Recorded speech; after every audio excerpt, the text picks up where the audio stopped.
Morning, Mrs. Ghosh. Good morning, Papia. How are you? All good, sir. So we'll Morning. just wait for a minute for other participants to join.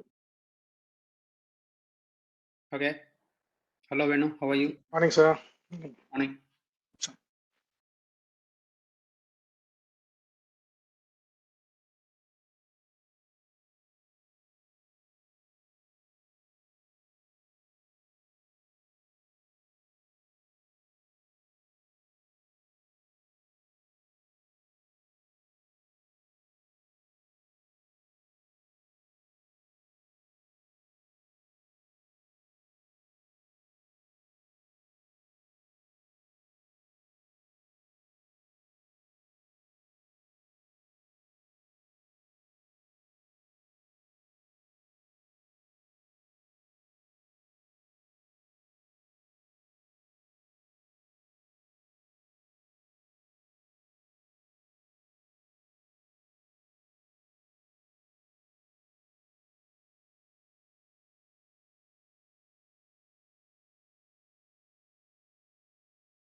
So, Naidu sir, can we start? Yeah, if you are ready, yes. Right. Sandeep, are you there? Sandeep? Okay, no problem. Hello and good morning, one and all. On behalf of ISAC family, I, Papia Ghosh, the coordinator of Campus Ambassador Program and Forensic Investigator course, welcome you all in today's webinar, which is based on basically challenges and the opportunities in cybersecurity. Before going to the topic, I would like to say a few words about our prestigious organization, ISAC. Information Sharing and Analysis Center, ISAC, is a non-profit cybersecurity organization having partnerships with government bodies for cybersecurity capacity building.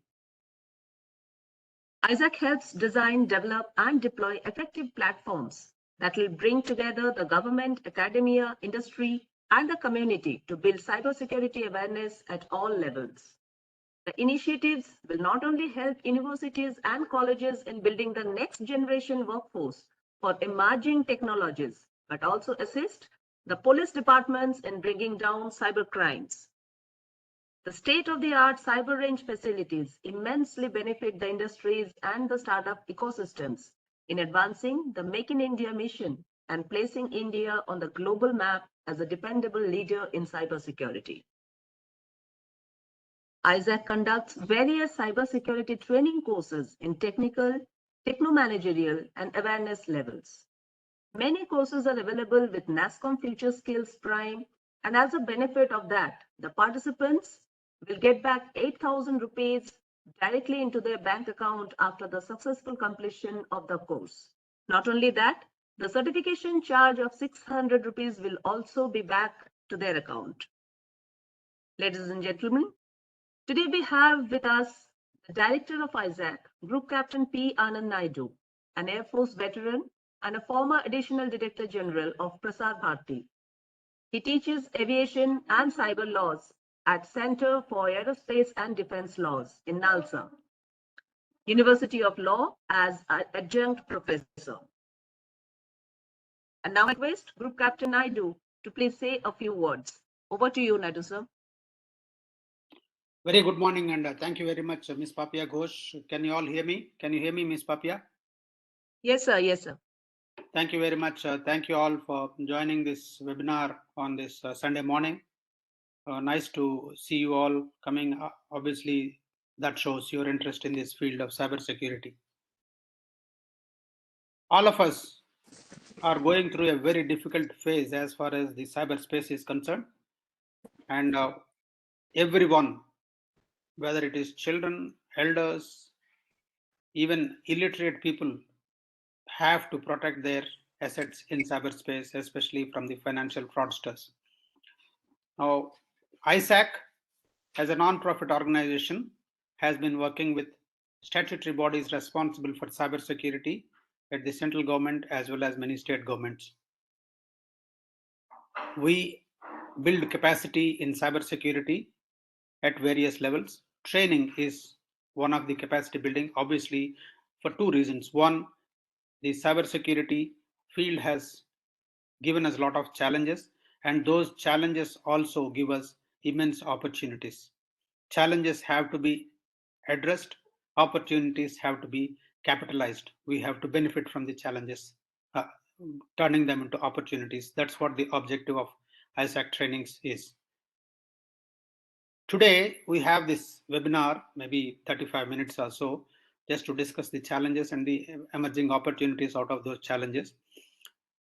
One thing is for sure that the world needs cybersecurity professionals in large numbers, and no country other than India has that capacity to supply and support the cybersecurity needs of the world for various reasons. One, we had given the IT enabled services professionals across the world for the last 3 decades. We have the numbers in terms of young people, youth. We have the people who are good at English. We have the people who have the STEM, the science, technology, engineering, and mathematics background people. Need not be engineers only, can be anyone.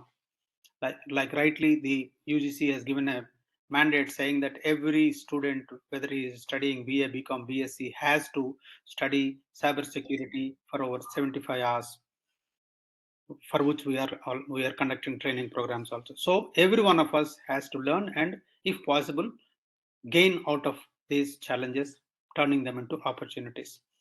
Whether we get into the cybersecurity field or not, whatever job we do, even the receptionists who are handling computers are prone to cyber attacks. When we are dealing and we are handling our emails, it is possible that one phishing mail may come, and by mistake we may click and lose data or money, whatever it is. So for protecting ourselves itself, there is a need for us to learn cybersecurity at a particular level. That's what we do. We are into awareness, we are into creating first responders, we are into creating intervention officers, we are into creating technical experts, and then techno managerial programs as well. We conduct from zero level to the highest level trainings in cybersecurity across the world we conduct, and there are some unique programs which are available. I would leave it to Wing Commander Venugopal to discuss those details. I have one more minute to take to explain to you that there is going to be a short quiz somewhere halfway through, around 10:30. We will make it available, the link. All the participants can take the quiz. It's a 20 question quick quiz, and top 3 performers will receive prizes in terms of getting access to the technical programs, whether it is at Falcon level or foundation level, whatever they choose to, depending on their interest, depending on their present level of cybersecurity knowledge and skill sets, because some programs need prior knowledge and skill sets. So depending on that, top 3 performers can get that program at a nominal cost of 590 rupees. We are offering programs which are at 60,000 rupees in technical domains. So these programs which are available for you are the basics in information security, the pen tester, the bug bounty researcher, and the forensics. Either of these 4 programs, if you come on top, you can get it at 590 rupees only, which is the certification cost, not training cost. That is the certification cost. Of course, because you are only going to pay 590 rupees, you will not be eligible for refund from the NASCOM, what Ms. Papi has told. That is available only if you are paying the fees that is prescribed as per the website and as per agreement with NASSCOM Future Skills Prime. I repeat, top 3 performers will get out of basics in information security, penetration testing, bug bounty researcher, or the forensics investigation program at rupees 590 only. All the best for all of you. Thank you very much, Venugopal, for sparing your time. Thank you all once again for sparing your time. You are, if in case you want to call any of your friends to come for this, you still have another 10-20 minutes before we start the quiz. They can also probably benefit. So that's an option if you want to use and call people to quickly join into this webinar. Thank you all. Thank you very much. All the best. Thank you, Papia. Thank you so much, sir. It's really a great opportunity for all the students to compete, to prove themselves, and to get the benefit of today's webinar. I'm sure they all will fight. Today we are having the HOD of Behala Government College, Dr. Partho Sharathi Goswami. Welcome you, sir.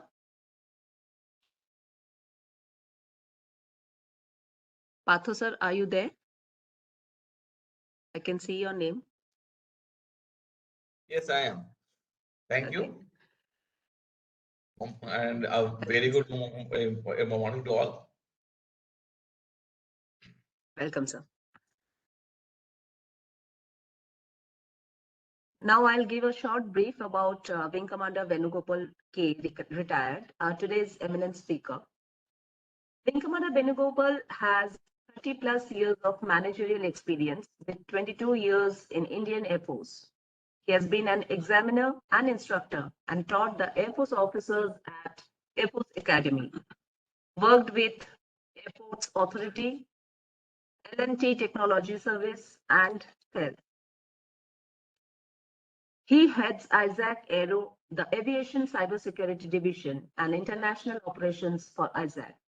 He has completed CCIO, that is Cybercrime Intervention Officer, CPEW course, that is Professional Ethics at Workplace, ICBIS course, that is Basic Information Security course, NCPT, which is Penetration Testing course, and Governance and National Cybersecurity Scholar programs with ISAC. Conducts guest lectures for Nalsar University, Hyderabad. Over to you, Vinkovenu. Thank you very much, Mrs. Ghosh. Warm welcome to one and all who have joined here. It's a bright and sunny day here in Bangalore. I don't know how it is in West Bengal, but Bangalore, of course, is quite bright and sunny, and the winter effects have gone off. So just to show myself before I turn off my video so that we don't have any other issues. Once again, a very warm and nice to see a good crowd of half a century plus. As the cricket match is going on, I'm referring to the cricket score of half a century. There are more than 50 people attending, and it's a great thing on a Sunday morning. Not without taking much time, I'll just turn off my video and share my screen. Please let me know when the screen is visible. Yes, sir, it's visible. Yeah, thank you very much. Once again, warm welcome. As Naidu sir has brought out, there are challenges and opportunities. The sky is very clear today outside. I wish the cybersecurity environment on the world is also as clear and bright and sunny. But unfortunately, in cybersecurity world, the cyber dunya, as we call it, or cyberspace, there are lots and lots of issues. And as the days go by, our usage of the internet and everything is increasing. The connectivities, everything is interconnected. The threats have also increased multifold.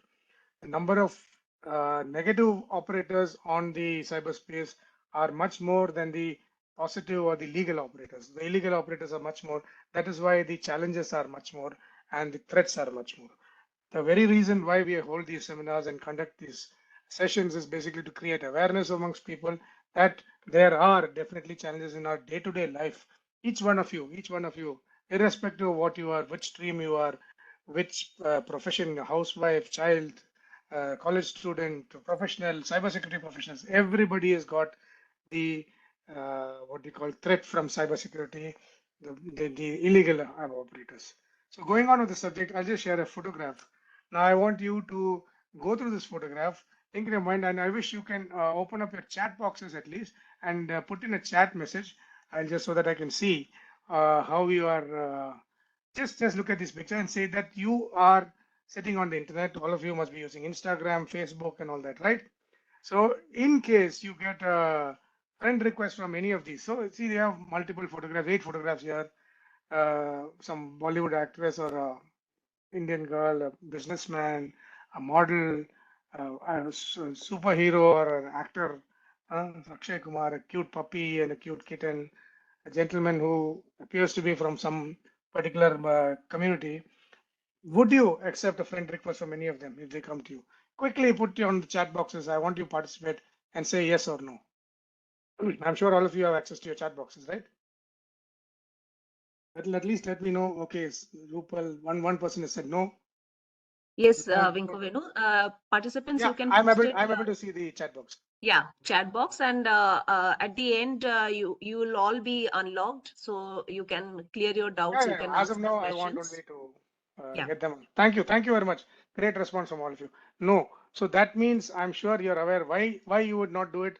I'm sure is because you don't know the person, right? That would be the reason, most likely. You don't know who is giving you.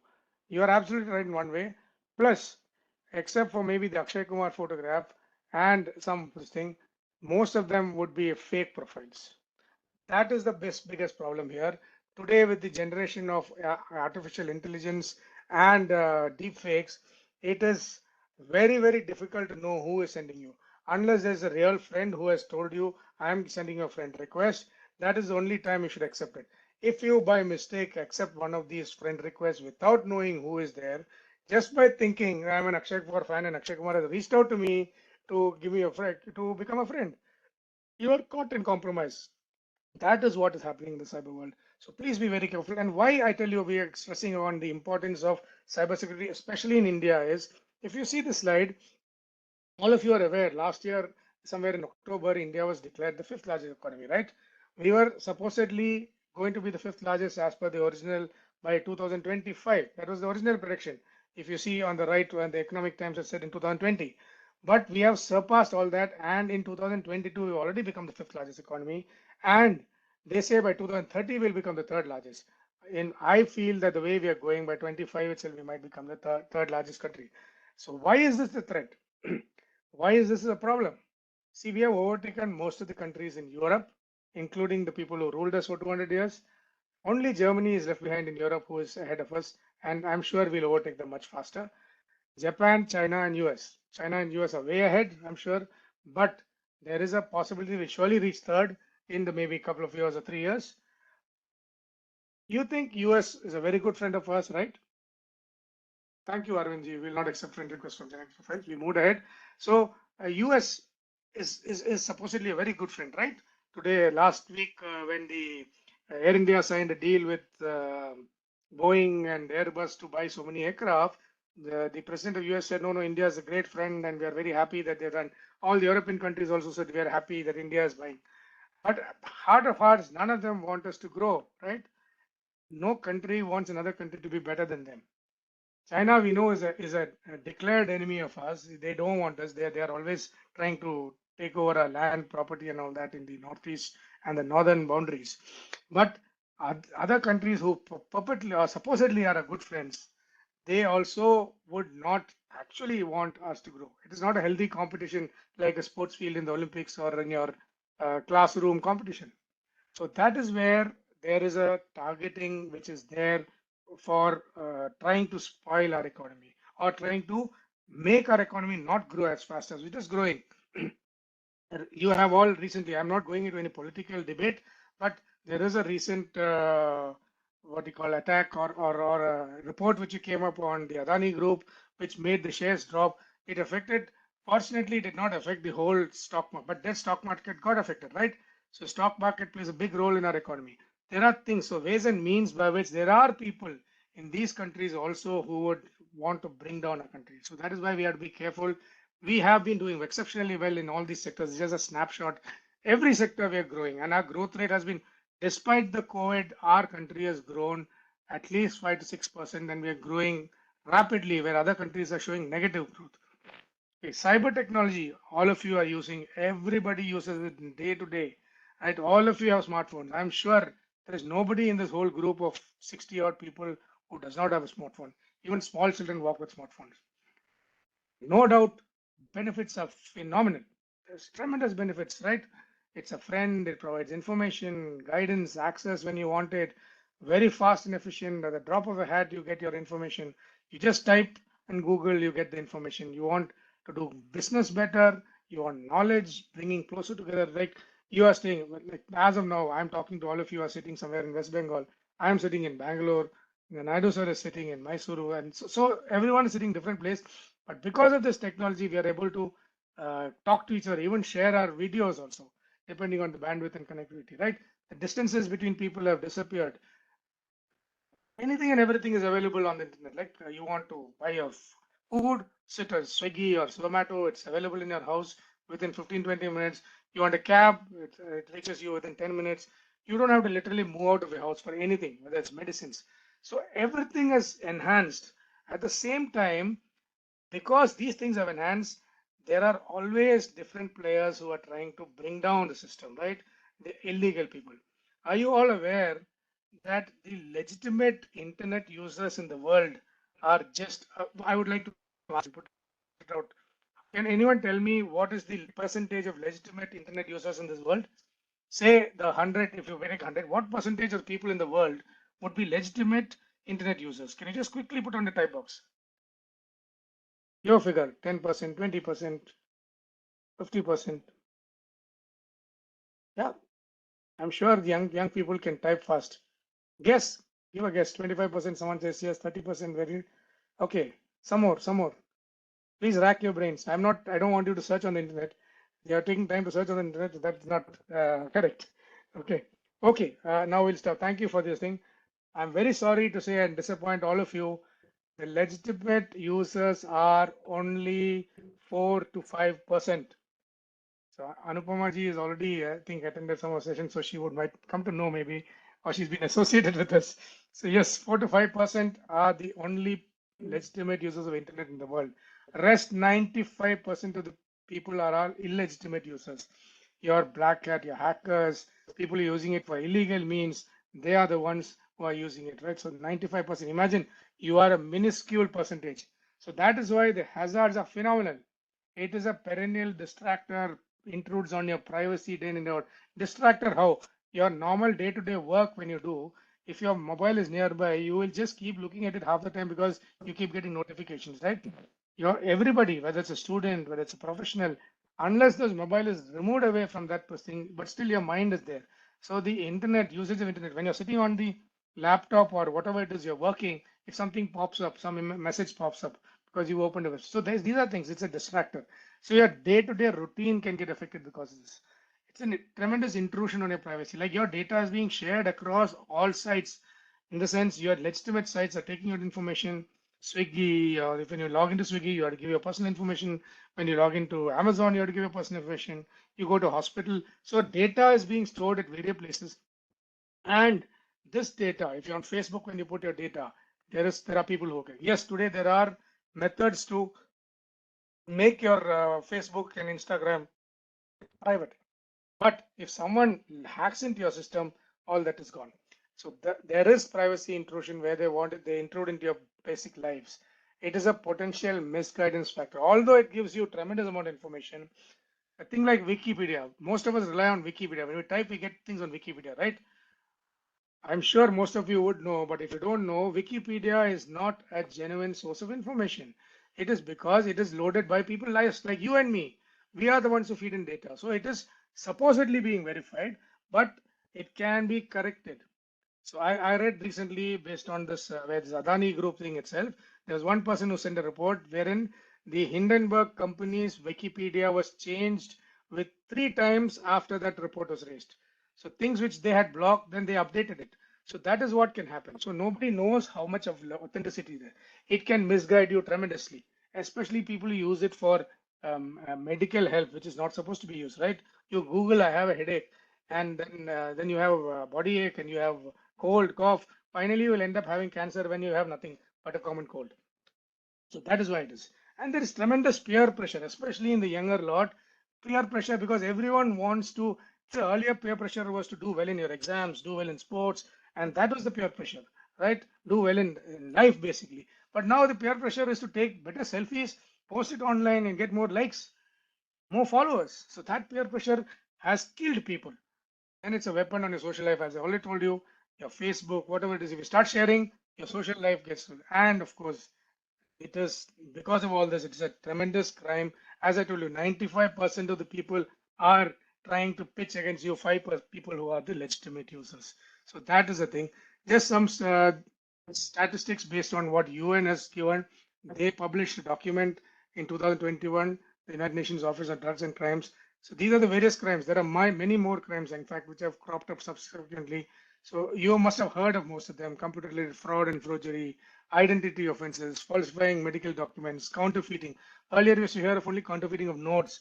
Today, counterfeiting happens across the internet for various things. Your certificates, anything and everything can be counterfeited. Blackmail, extortion, ransom, offenses involving child abuse, child exploitation, sexual exploitation, money laundering, internet gambling. I mean, it's a that earlier when we had to gamble, we had to either go to a club where people played rummy or something like that, or they will go to a casinos are not there in India. You have to go all the way to Goa to play, go to the casino for gambling, right? But today, sitting on the internet, you can gamble, and people gamble away their life earnings, unfortunately. Trafficking, of course, is there in person, smuggling of migrants, drug trafficking, you name it. You think of it of an offense which is there, which happens. It is all now moved on to the cyberspace. So that is what, and these are the reported. The unreported crimes, of course, are much more. You see, just put in a few attacks. I not included the Ames attack, but if you see across this, you see the Parliament attack, gas distribution, government, power supply, government, military, social media, military, Uber. Recently, all heard of Uber attack, and the Toyota breach. Ames in our country, Ames was breached. So no area is left untouched. Are you aware that Uber was hacked by a teenager? And just because he had the capacity to do it, luckily he was one of those people who was not an illegitimate hacker or a criminal. He did not, he just did it for the fun of it. But others who did like Ames and all disrupted the whole thing, right? That's what we call today what is happening is ransom. They want ransom. People are going after data. As we see in this, the number of breach statistics, if you see from 2019, it appears to have gone down, right? For last 2 years, it's gone down. But if you see on the top right, can you see this graph which is going up, the one in purple? The number of records or data which is lost has geometrically gone up. So the breaches today have physically come down, but the quality of breaches have improved or increased as far as they are concerned. They are targeting areas where they can steal data. That is what is happening. So the records is what is being hacked, and that is the target. So including your personal data. So that is what is great. This is happening today. This is just a graph showing how across the world people are spending much more on cybersecurity. Every year the spending is going increasing at least double because the challenges have doubled. This shows you how every sector in the world, can you see from agriculture to mining to utilities to recreation, admin, education, and who wins the prize? The topper in this is healthcare. Very important, because healthcare, hospitals or medical sector have got a lot of data about people, right? You go to a hospital, you get so much data. So no sector is spared. Okay, so that is something. And then before we go into certain more, these are the basic attacks which happen on this platform. I'm sure you're following me till now. These are types. I'll not go into details of these, but just to give you an idea, when you hear terminologies, what they are, the main things which you hear today is ransomware. So ransomware is what I have: ransomware attack here, ransomware attack there. What is a ransomware? It is a malicious software, malware as we call it, a software which can get into your system and take over your server or data, and they steal that data. And then they'll tell you, if you want your data back, please give me so much money. And today they don't ask for money, they ask for bitcoins because it can't be traced. Okay, so this is the major attack which is happening across the world. People attacking to get ransom and make money. Okay, or some people, of course, will attack to destroy somebody else's organization. But major attacks are happening for ransomware. Man in the middle attack, zero-day exploit, DNS tunneling, cryptojacking, XSS attacks are all different types of attacks, and then advanced persistent threats. This is very something which I want to slightly elaborate is social engineering in which you and I are getting affected. Social engineering is basically using your social media and whatever you put on the social site. That means your Facebook, your Instagram, your WhatsApp, your Telegram, you name it, Snapchat, whatever you use, you are giving data, you are giving information. Please be very careful. There are people out there digging and using this information to perpetrate crimes against you. People are being targeted based on their social profiles, either to ransom. There are a lot of people who get attacked by getting what you call, they come to know about what your profile is and they target you. So be very careful what you put on your social media and what you put on your open sources, right? This is available to everybody. And if you put personal data, then again, your photographs, they all locate, they know how to trace you, how your behavior pattern is. DOS and DDoS attacks, basically denial of service. You must have heard somewhere that the server has gone down because of so many people. The server got overloaded. Like for example, Amazon announces Republic Day, what do you call offer, and then everybody is logging onto Amazon, and then the server goes down. So that is because actual overload. But people simulate an attack, simulate as if people are doing from multiple sources. They will send in messages and server, SQL injection, something. Phishing again is your day-to-day what is happening to you. All of you must be getting messages on your WhatsApp, on your messages, and Facebook and your emails saying that free offer, 90,000 rupees deposit in your Rummy account. You get a forward this to 100 people, you will get 5 grams of gold or 10 grams of gold. Please be aware, nobody gives anything for free. This is what is called a phishing attack. Phishing, P-H-I-S-I-N-G is a spelling. It is exactly the same like F-I-S-I-N-G, phishing, which you normally do. Bengalis, I'm sure, you eat a lot of fish, right? So what do you do go fishing? You put your bait into the water with that hook and that fish has to bite. Today, you and I are the fish.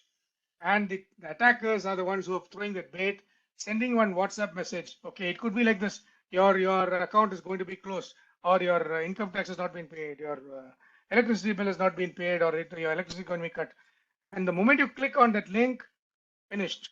Your whole bank account has got wiped out. There are people who have lost lakhs and lakhs, their whole earnings because of phishing attacks. So be very, very, very careful. Do not, I repeat, do not click on these links which will take away your money. Phishing attacks and malware is basically a virus which is malicious. Okay, malicious software that is called. It can be sent through phishing to any of these methods into your system and take over your system. So please be aware of phishing. Okay, don't become the bait for that fisher. Okay, or the fisherman who's there. You think that where crimes are not being solved in India? There are. The police is working overnight. Every day they are catching criminals, whether it's in the northeast, whether it's in Hyderabad or anywhere. Hyderabad and Andhra is supposed to be one of the places where maximum cyber crimes have taken place, as per data. Okay, UP, you must have all heard of the Jamtara. How many of you see Netflix? You must have seen a serial called Jamtara, a village in Jharkhand from where they were similarly uneducated cyber criminals who were online doing online frauds. Okay, then gaming, using gaming, PUBG. People are losing crime. See every day, cyber crime victims in 15 months lose 2 crores. This is happening on a day-to-day basis, but the police services are working, but their hands are tied because the number of criminals out there are much more. Only you and I can add on and help them by stopping these crimes, by preventing these crimes. Okay, that is why we need the support to walk the right path, and we require much more cybersecurity professionals. All of you are doing something, maybe working on maybe a commerce graduate or economics, engineering, whatever it is. You may be professors, housewives, professionals already in various other streams, but still you can become part of the cybersecurity world by firstly getting awareness and doing the courses. I myself was never into cybersecurity, but I've moved in and I've undergone these trainings to understand what the cybersecurity world is. Every one of you can become a cybersecurity professional. That is what we want to bring out here. Some questions which come to the mind when we get into this. Do you think that this domain is okay for me? That's why I was telling you, do you think that cybersecurity is good for me? I'm a humanities person. So what?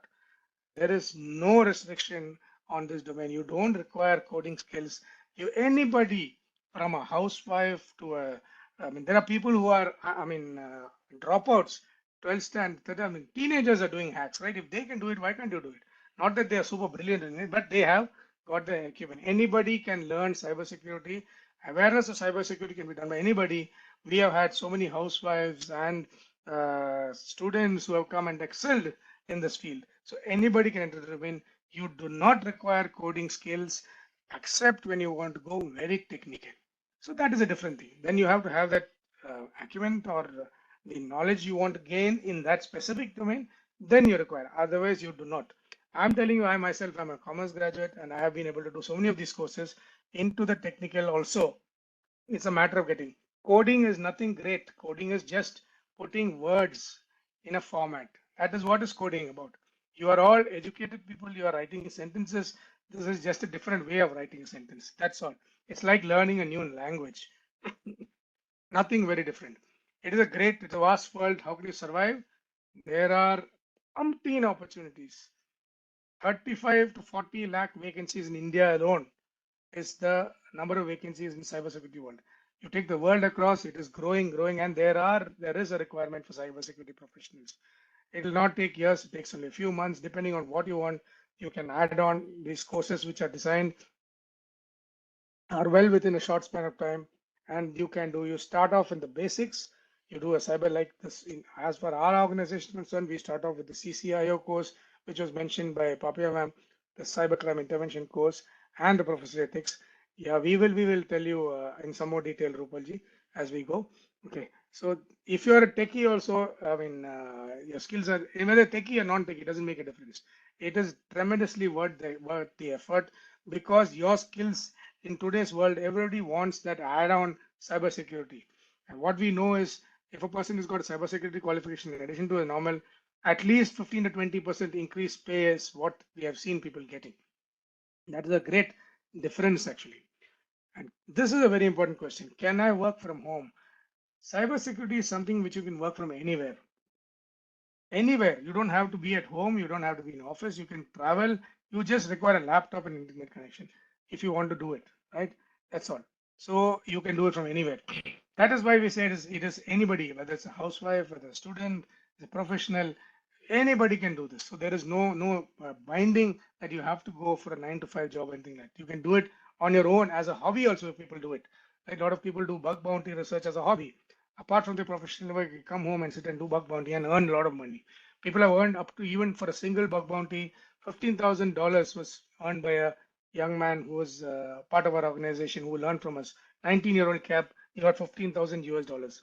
Huge sum of money, right? Certifications, yes, we cover some more certifications and what will make me look respectable.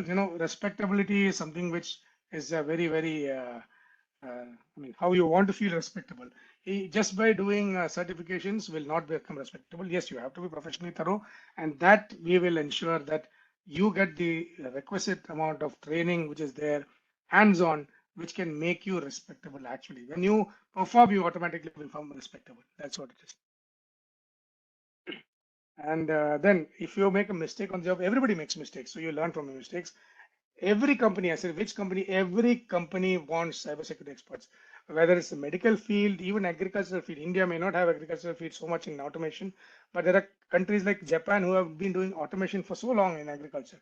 So every field you see has got requirement. Every company has got a requirement for cybersecurity experts, whether it's a small company, a big company. Small companies may not be able to hire you directly, but through other companies who give cybersecurity services.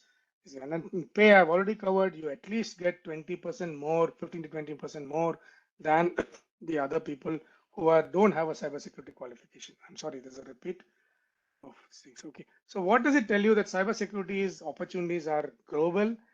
They are career, this is sector agnostic. That means it does not have to be a particular sector, any sector. It does not see that, okay, only this sector, like what you call technical sector or construction sector or IT sector. No, any sector requires the cybersecurity. And today it is the talk of the day. You go anywhere, they'll tell you cybersecurity is the thing which is happening. They used to say it's the next thing, but it is the thing which is happening, and it's going to continue because the number of hackers or the people who are illegitimate are, as I told you, much more. Yesterday only I was seeing a movie in which it's called Black Hat. If you can see it, it's basically about a guy who starts hacking and making money about how to interfere with the stock market. So they can go into anything and everything. That is where anyone can get into this. Okay. And what are the basic, as I told you, what are the areas in which you can work? You can be a defensive cybersecurity expert. You can be an offensive cybersecurity expert. In defense, you can do the cybersecurity systems administration, network security, design of the security operations center, analysis being as part of the security operations center, review of your policies, incident response, forensics. If you are good, or if you like to be a detective, right? Then this is defensive. Forensics is there. Cyber forensics, a very very important field because today's crimes are going to cyber crimes. So then you require a cyber forensics expert to go to court and give a evidence. Not normal forensics person cannot. Offensive, of course, penetration testing. Yes, those two marked in red are the ones where coding would be required because you're going to advanced exploitation. Okay, so that is the thing. And automated audits, of course, then code review, of course, you require code knowledge, communications. So that's why whether you want to go to risk management, compliance standards, governance, intelligence, any field you want to go into, you do not require coding. That is what I wanted to bring out here, unless you want to go into a technical area. So you can be a person who's got a lot of experience. You go into the management and governance, the policies. You can go into standards. Today, in fact, data protection is a big thing. So data protection is also a very important aspect which is happening. Risk management, of course, is there everywhere. That's how the things are. Again, just to give an idea how a security. So earlier when we thought about security, we would only think of a physical security where you go, your access card is there in the entrance, or your face, they say, and they check your ID card and send you in. Today, that is required. The identity and access management is required to enter into your systems, right? So it is very, very important because anyone, if they try to hack into your system, you require an access management for that. Incident management, security operations, basically for the whole network which you are operating. Vulnerability and threat management, analyzing the security relations requirements, threat hunting and intelligence. Then again, governance, I'm already covered, policy, security audit, management, and security, building the architecture of your security in an organization. Because if your security architecture is not correct, then the whole system will fall off. And of course, finally, you have to have an investigation and forensics team because if some incident happens, we have to investigate, or some incident happens somewhere else in some other organization. Yours is a similar organization. You have to do the investigation, find out that your organization is not a vulnerable or threat is there. I have finished as far as the overall basics of cybersecurity is concerned. So Naidu sir, do you want to break now and then go in for the test, or No, I think we are ready to upload this one. We will go ahead. shall I continue with these other things about ISAC then? Other things you can do it after the test. Okay, sir. Then I will halt. I'll pause for the time being. So that we get enough time to announce the results also and the winners. Great, sir. While you are covering the rest of the points, we can now have the winners finalized. Okay. Thank you. So if there are any questions, if people want to ask before we go into the quiz, I think I'll take on. Yes, Rupal, you are very correct in saying that bend the will of software and the applications. Programming is basically writing a software or writing a code, which is to make something work. Absolutely. Are there any questions if people want to ask? Papya ma'am, I think if they are muted, they can be unmuted if they want to ask.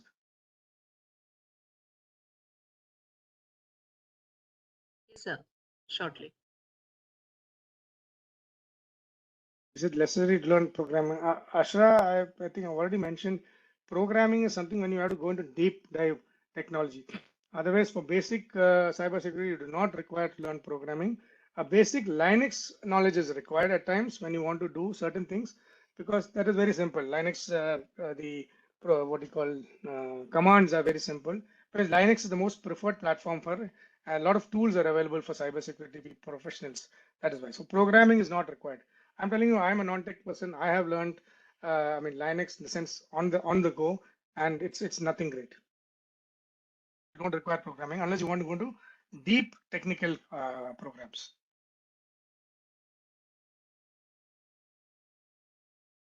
Network security per se does not requiring program again. Again, depends on what you want to do in network security. How do we join the vigilant forces like the police? That you'll have to apply for. Cybersecurity related posts which come up, if they would advertise, you'll have to. Defense forces did not specifically, as of now, issue any advertisements for cybersecurity as such. But if your competence is there, then they will surely take you into the cybersecurity arena if they once you get selected. Yeah, you can unmute yourselves and ask questions. It's easier to ask questions than type. Is how this one is useful to all lawyers and judges in various courts. Naidu sir, would you want to explain that? Because being the legal person. Okay, lawyers, judges, and courts. First of all, they are part of the same society which is suffering the cyber crimes. Secondly, they are part of the same ecosystem where computers are mandatory now everywhere. They have created capacity to deliver the judgments and orders, the proceedings to be conducted online even during the corona. Most of the courts have migrated to the web-based delivery of the justice. So all that also comes up with inherent problems as far as the cybersecurity is concerned. That is one. That means the problems are almost common to anyone and everyone who is using the computers and the internet and the networked systems and networked operations. That is the challenge that is there. So they need be prepared to protect themselves, first of all, to protect their own networks, their own systems. That's stage one. Next is the lawyers today are not the lawyers of yesterday, where you had the written documents always available before you and you could take the documents and produce before the court and argue your case. No, most of the times the documents are electronic documents. Of course, there is a process, there is an amendment to the Evidence Act, there is an affidavit that is to be produced by the lawyer if a secondary evidence, which is the digital evidence, is secondary evidence. If the secondary evidence has to be considered as primary evidence, there is an affidavit, and those processes are very nicely laid down by the Supreme Court, and it's being followed. But when you want to produce that, you should know for yourself that what is it about and what are the questions that can be asked by a better learned opposite lawyer. If that opposite lawyer is trained in basics in information security and he understands the cyber security, he understands the forensics, he understands what is the limitation of forensics when a forensicator is only doing digging as deep as he wants the outcome to be in his favor. Now that is where your deficiency in knowledge can very badly impact your client's interests. That's why, in fact, there are some law colleges like Bishop Cotton in Bangalore. Two more colleges are coming up. What they have done is they have put whole of the batches into the law courses. I mean, cybersecurity courses. So we have given them the Cybercrime Intervention Officer program, which is the wholesome program for all crimes that are committed in the cyberspace as on date and likely to be committed in metaverse also. Two, the basics in information security, so they understand the structure of information security. And of course, some of them are going for the forensics and open source intelligence programs as well. Same thing for the judges. Obviously, see, a judge is expected to adjudicate a matter or decide on a matter based on what is the evidence. Now, if he doesn't understand what is cybersecurity, what is this whole language, what is this whole process, what is this whole technology, how these processes are impacting, how these technologies are impacting, how these people who are operating behind these technologies and processes are impacting the outcomes, likely to impact the outcomes of the decision, that is where judges will be benefited immensely. That, see, a judge, unfortunately or fortunately, a judge has to decide whether he knows or not, he understands or not. Today also there are judges at every level. They are giving judgments based on their understanding and interpretation. It's after all what information you possess, only that you can apply in deciding a case.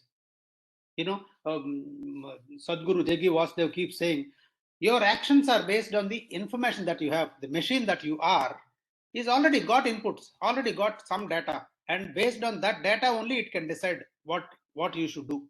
Same thing like AIML, it is artificial there and it is natural here. And this natural data that is available is coming from generations, sometimes because of DNA, and some more of it is in the recent past acquisition. That means from the childhood, whatever we have acquired in terms of knowledge, that is all stacked up, and it is extracted as and when required by the judges. Also do the same thing. So judges, lawyers are very very essential part of our system, and judges are going to decide the cases.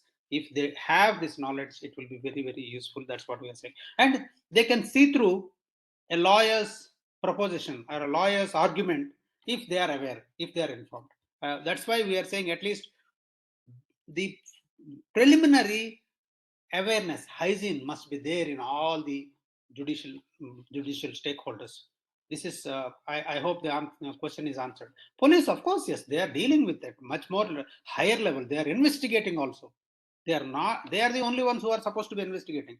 Law enforcement agencies and the judges, I mean courts, are only authorized to do the criminal investigation into any crime. They are the only people. If they are not in a position to investigate, they have to seek help. And if they seek help, they should know that they are seeking the right help and they are getting the right inputs. For that, at least they should know the basics. This is what we are saying. Police, especially today, we have a lot of police who are engineers, who are technically qualified. So it's very easy for them to grasp these things if they come and get trained.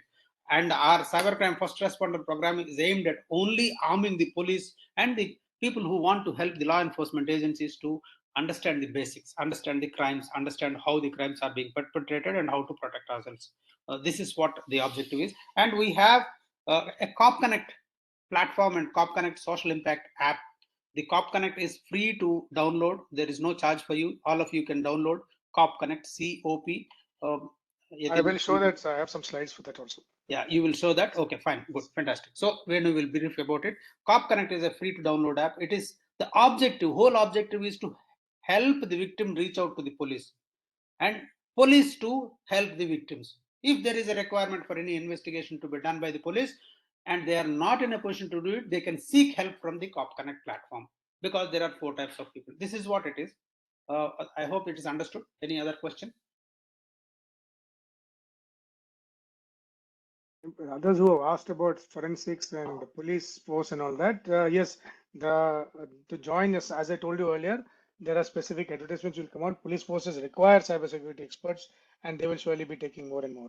As of now, they are all contractual employments that are there in most of the places, are outsourced resources as far as police and military and government departments are concerned, as of now. But trust me, very soon there will be a cadre at the center which will be known as cyber service officers, Indian cyber service officers. It's likely to happen very soon. And most probably the telecom service people may be shifted that side. I mean, that's the pliable and viable option that I can see, having been in the government at a very high level, different department. So I can only suggest that this will probably be the future course of action. But as of now, it's all contractual. Very good contractual employment, including MHA has taken a lot of people who have been employed at 2 lakh plus at the very entry level, not entry, 2 years, 1 year's experience. So opportunities are wide open.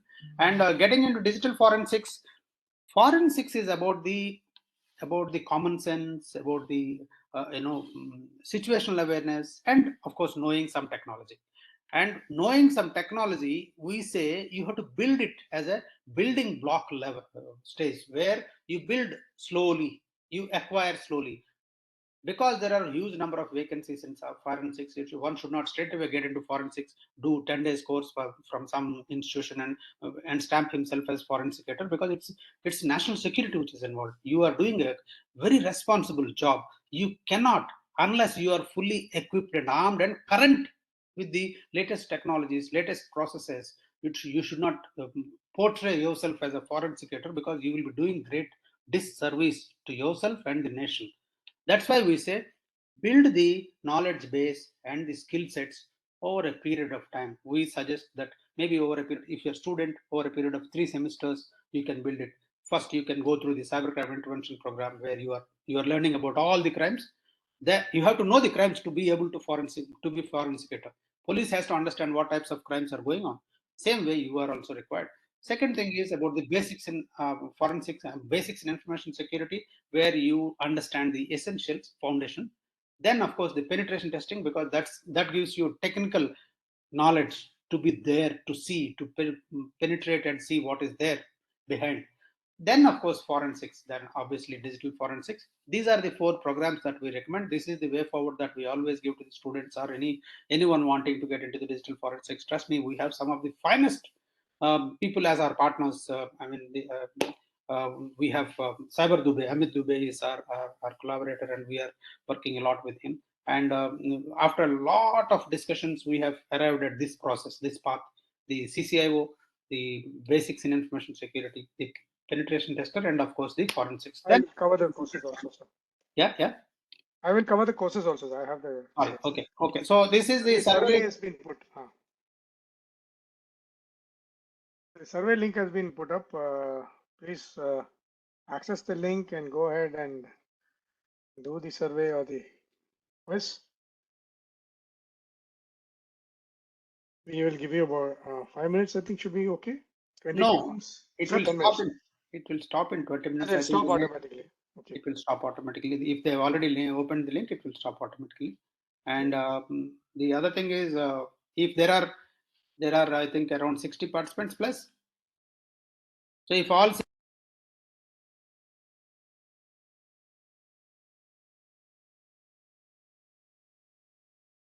As in when you finish, would you give a... Sir, I think once they finish, participants can just put yes. Yeah, exactly. Or a thumbs up on done in the chat box. Yeah. And if they are missing from the webinar after attempting, and even if they top, they will not get it. They have to be present to receive it.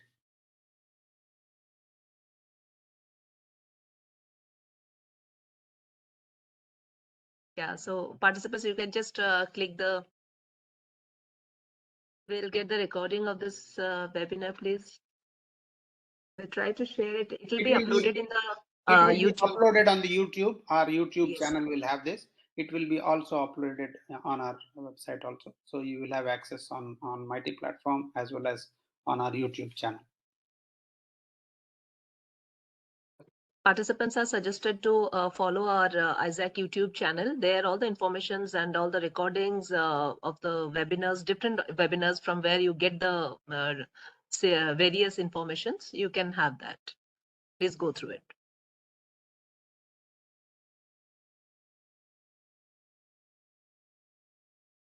You can start your quiz.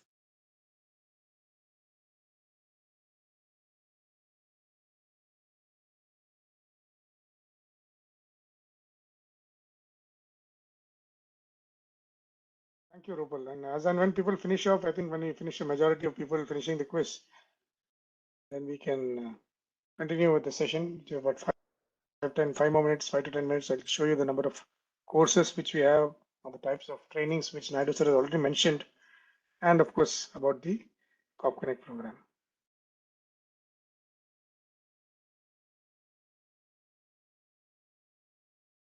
Wow, great. The way they are finishing the quiz, Venu, I think they are already become professionals. Yes, looks like.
Someone's having a problem with the questioning. I think everyone else is getting it, sir.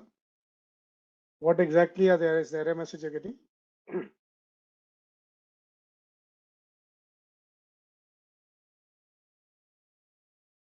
Sorry, Vinko. There's someone, the ADV, I think some person Yeah. saying the Yeah. quest link is not opening.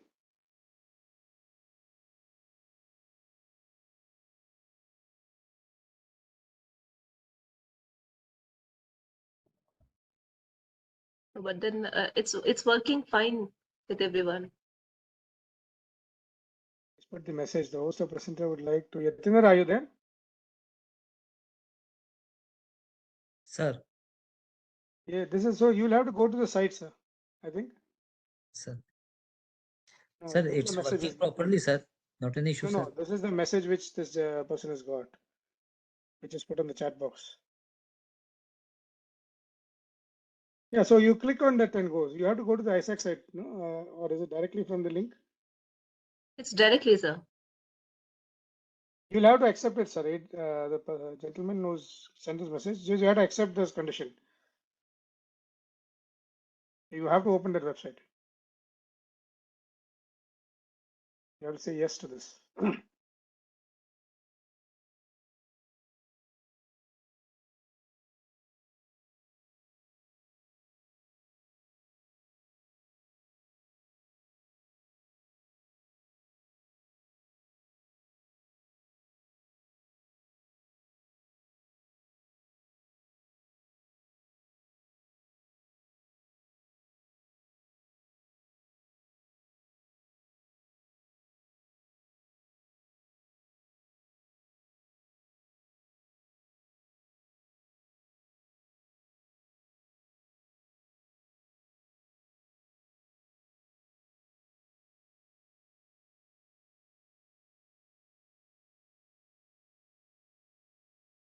I think we can wait for another 11:05. I think we can start. I think most of the people would have done it by then. Yeah, we can. We're left with 4 minutes more. Yes, sir.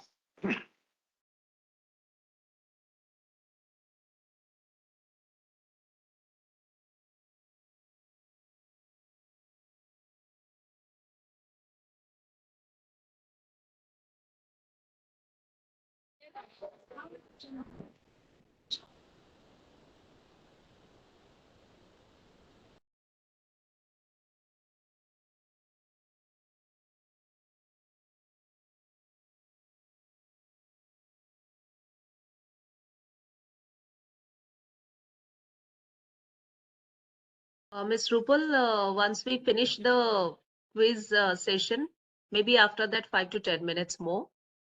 So I would suggest if you can just spare that much of time. Thank you.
I think time to it's closing, right?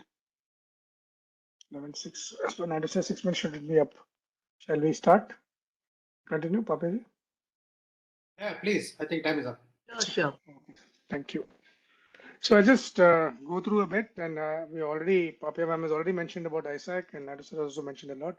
We have these MOUs and recognitions with the Ministry of Defense, the Ministry of Education. We're working with all of these organizations, the Ministry of Information and Technology, Electronics, and the National Communication the Critical Infrastructure Protection Center, the Computer Emergency Response Team of India, and various industry participants. We also have a major partnership with the Karnataka government and Karnataka Digital Economy Mission, wherein Karnataka is taking a big way to promote cybersecurity across the state and across the country also.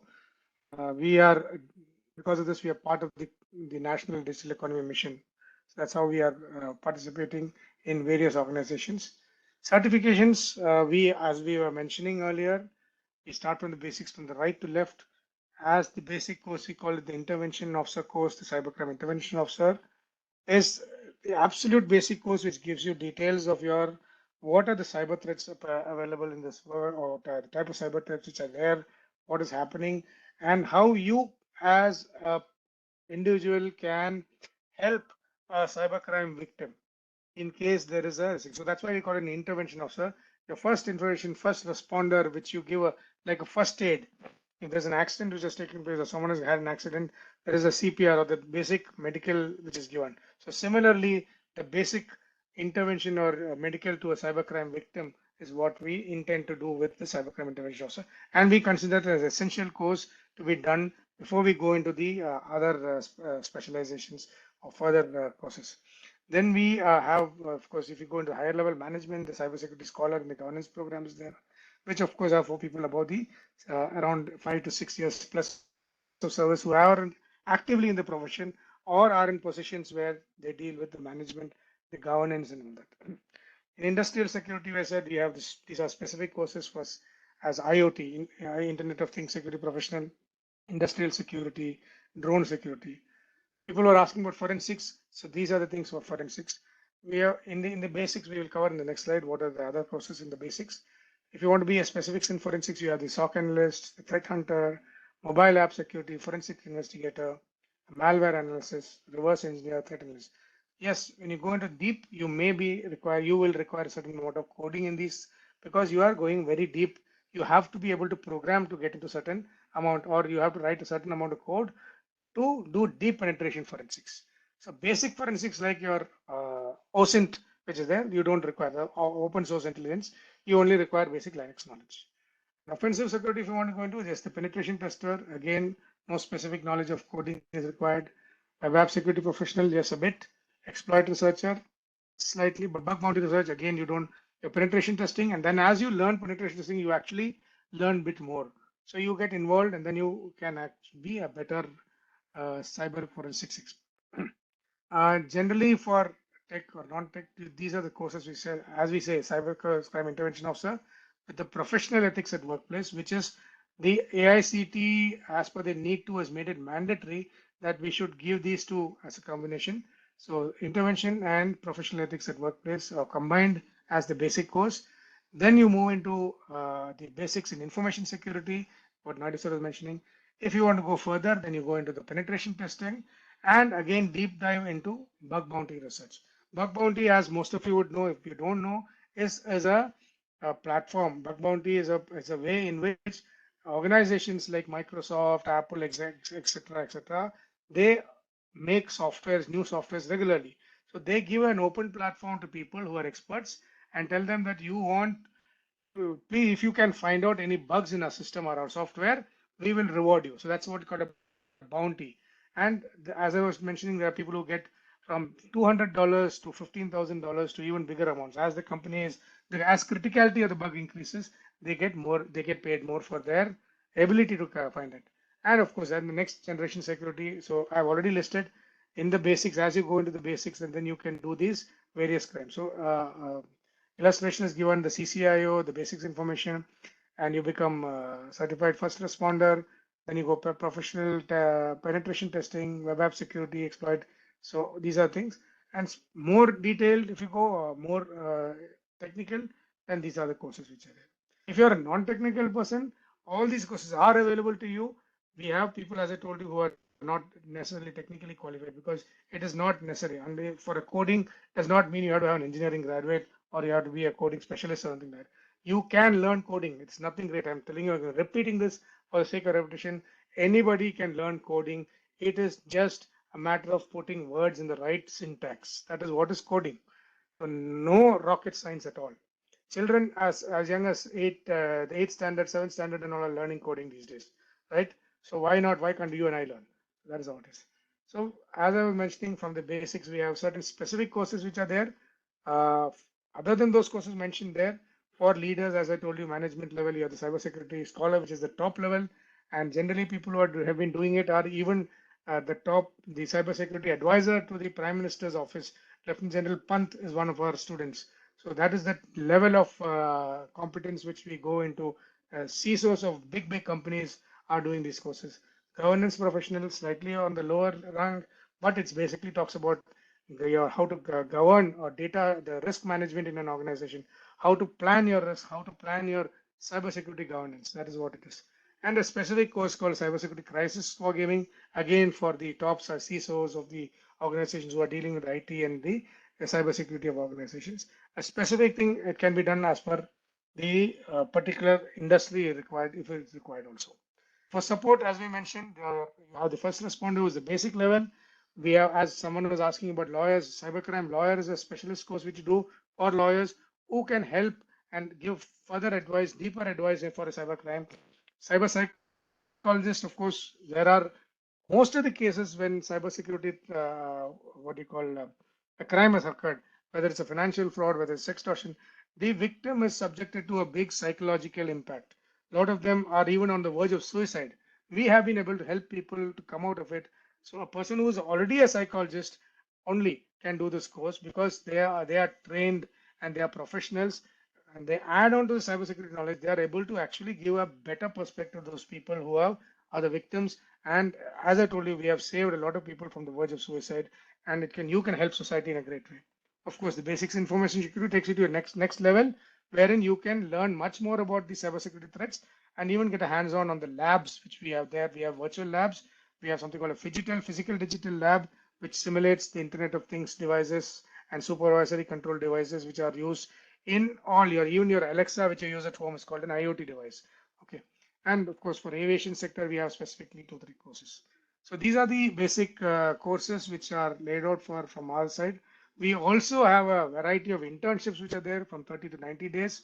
If you're interested, and AICT need to again has given this mandate for us to do this especially for the CCI and CPW certifications, coding, CTF development, forensics, assisting police, breach point, where is basically for the bug bounty, e-learning modules, dark web, comic design, graphic design, content writing, digital marketing. You can see all this. For law students specifically, crime prevention. Through environment design is something different for architecture.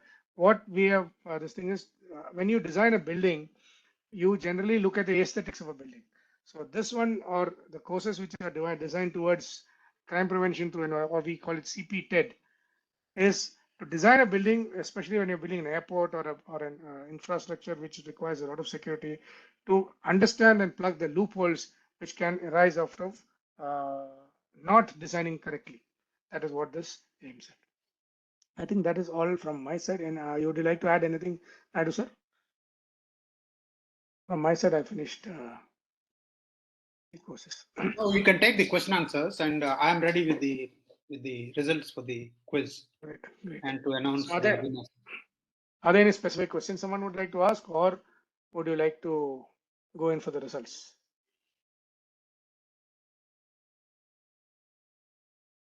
Any questions? Any specific Participants, you questions? can unmute yourself and you can ask question. Hello, sir. Yes. Yes, Vijay. Yes, Sir, is please. there a good opportunity for startups in cybersecurity, sir? Nowadays, all other software or AI startups are boom well. Is startups from cybersecurity is go good, and is there some engineers are ready to start? Then there are several ideas in the cybersecurity field to ensure that to develop new software for companies and healthcare systems to ensure the safety. Sir, it is a good idea for students to encourage startups for cybersecurity field, sir. Yes, very much. Why not? Sorry, sir. You can take on, please. Sorry, when may I? Yes, sir. Yes, sir. Please. Karnataka Digital Economy Mission and ISAC are running a startup acceleration program here in Mysuru under Beyond Bengaluru project of Karnataka government. If you are keen to set up something in Mysuru, you have a great opportunity in terms of highly skilled manpower, support from Karnataka Digital Economy Mission. They have a global tech park where they are going to give subsidized accommodation for office. You will be nurtured for 1 year. There will be a 1 year mentorship program till such time your startup is maturing. You have the advantage of complete ecosystem in terms of your bug bounty scheme, your clean exit professional ethics platform. You have the legal support system, the regulatory support system, the CS support. So everything is there at doorstep when you come and do that here. But similar way, there are many startup ecosystems and startup accelerators. They are there. Yes, I think we are waiting for some big ideas to come forward and convert into startups and make impact. This is what it is. Opportunities galore.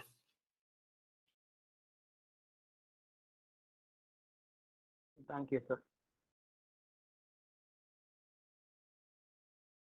Where are you based, VSN?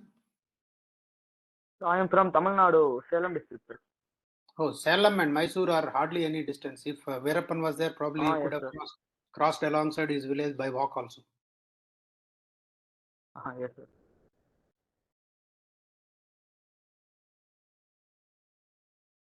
Anyone else? If you have any query, you can just ask.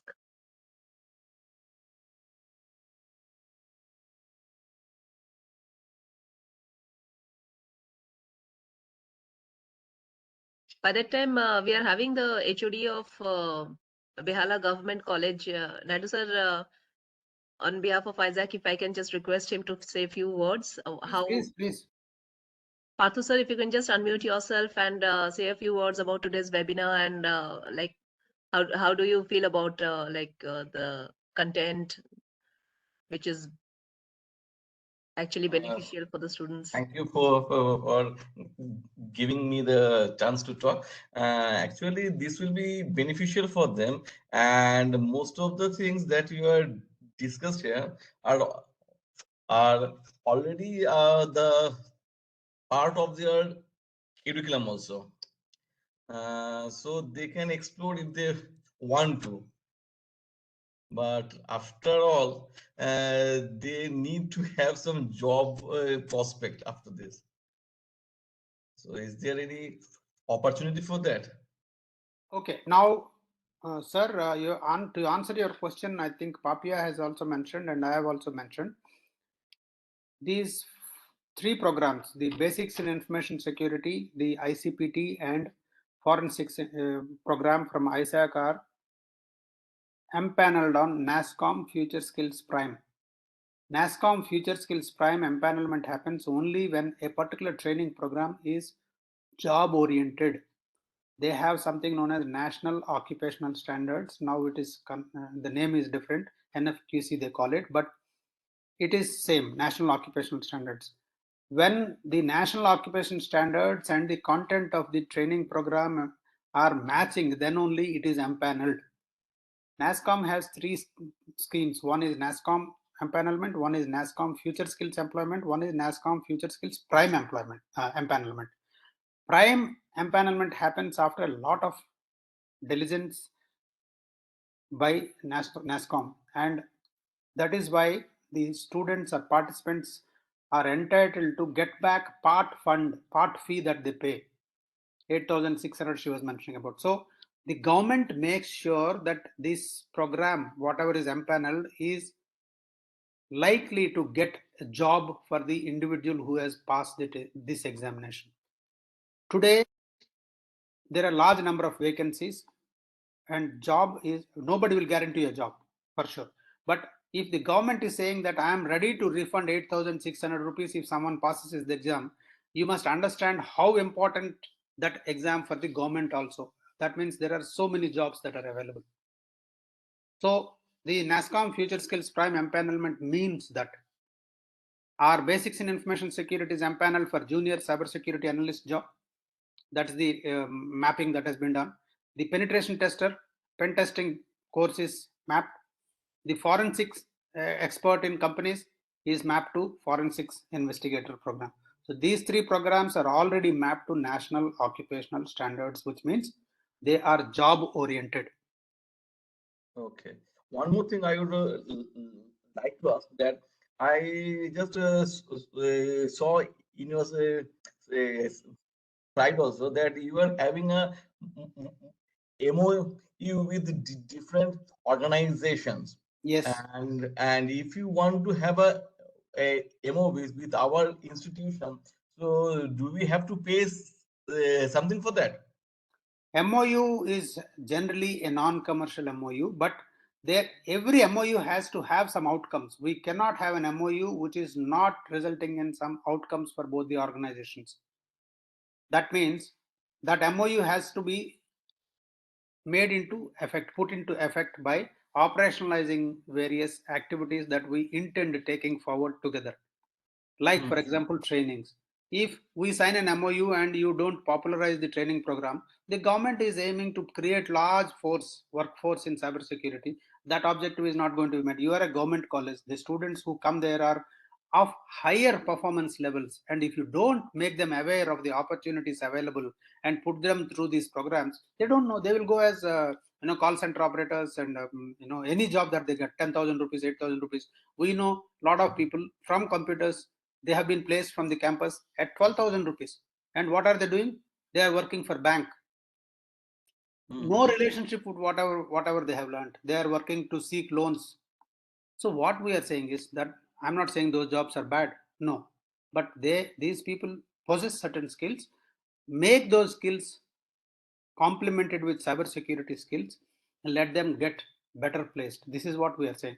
We are ready to sign a non-commercial MOU with you, with a commitment that both of us will work towards making the students the ultimate beneficiaries to gain from it. But if we want to just sign an MOU and leave it, then there is no point in having MOU. This is what we keep saying, people. We are ready for that. Okay. Thank you. So, Ms. Papia can get in touch with you for that. We will be very happy. Sure, sir. Okay. Sure. Pathu sir, as I discussed with you regarding the MOU earlier also. And I want to say something very interesting. This cybersecurity is not for computers and IT fields alone. It is for everyone, civil, mechanical, electrical, electronics, everyone. And BSc students have to do cybersecurity. They also need labs. So we have labs which are approved by AICTE. You can take it without any tender because it's approved by AICTE, the cyber range labs. You can buy by writing to AICTE or to us directly. There is no problem at all. Beneficial for other students also. Yes, and you can use it for the degree college students also. They can also use these labs. You will become the hub for them. You will become the cluster for them. Okay. So that your college also will be able to spread this to other colleges and help them. Okay. I will get into that. Okay, thank you, sir. I think the time is up. So thank you, sir. If any questions are there, you can write to our support at isacindia.org. Otherwise, Ms. Papia is available. So I would just announce the results. We must congratulate. Is Mr. Rajkumar Chaurasia there? Rajkumar Chaurasia? Yes. Yes, okay, sir. Congratulations. You have scored 80%. Thank you. You are placed third. Okay. In second position, we have Atanu Mandal. Atanu? Yes, sir. And Nikhil Patil. And Nikhil Patil. Sir. So both of you are there. Okay, both of you have scored 85%. You are placed second. And today's top performer. Anyone is claiming on their own? That's really great. Okay, top performer is Biplab Ghosh. Biplab, are you there? Wonderful. Are you there, Biplab? Yes, sir. Congratulations, you have scored 90%.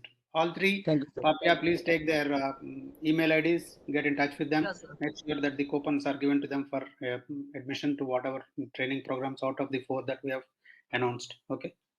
Definitely, sir. Congratulations, all the winners.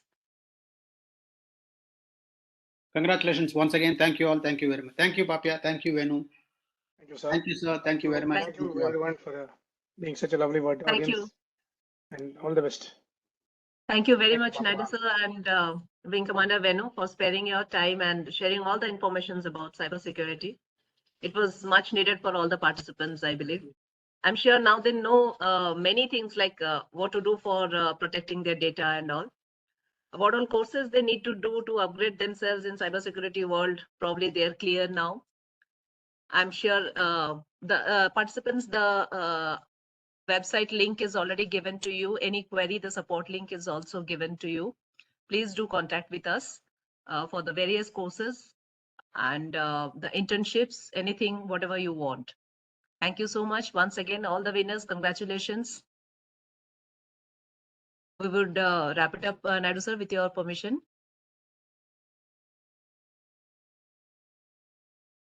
Please close this session. Please close. Thank you very much. Thank you. Thank you all. so much. Thank you, all the participants. You may log out. Good day. Thank you.